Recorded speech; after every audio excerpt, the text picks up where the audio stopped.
કૃષિ અને ખેડૂત કલ્યાણ મંત્રાલય ભારત સરકાર અને કૃષિ વિભાગ બિહાર સરકાર દ્વારા સંયુક્ત રીતે ભાગલપુર બિહાર ખાતે વડાપ્રધાનની ઉપસ્થિતિમાં પીએમ કિસાન સન્માન સમારોહ યોજનાનો 19મો હપ્તો રિલીઝ કરવા માટે કિસાન સન્માન સમારોહ કાર્યક્રમનું આયોજન કરવામાં આવ્યું, જેનું જીવંત પ્રસારણ દેશના તમામ રાજ્યોમાં કરવામાં આવ્યું હતું। જે અંતર્ગત પાટણ જિલ્લા પંચાયત પ્રમુખ હેતલ ઠાકોરના અધ્યક્ષસ્થાને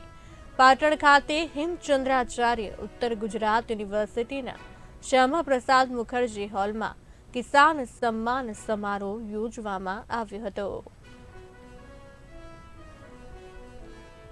કૃષિ અને ખેડૂત કલ્યાણ મંત્રાલય ભારત સરકાર અને કૃષિ વિભાગ બિહાર સરકાર દ્વારા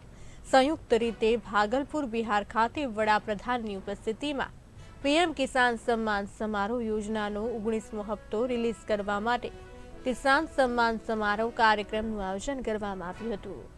જેનું જીવંત પ્રસારણ દેશના તમામ રાજ્યોમાં કરવામાં આવ્યું હતું।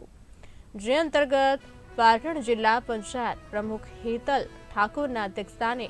પાટણ ખાતે હેમચંદ્રાચાર્ય ઉત્તર ગુજરાત યુનિવર્સિટીના શ્યામા પ્રસાદ મુખર્જી હોલમાં કિસાન સન્માન સમારોહ યોજવામાં આવ્યો હતો।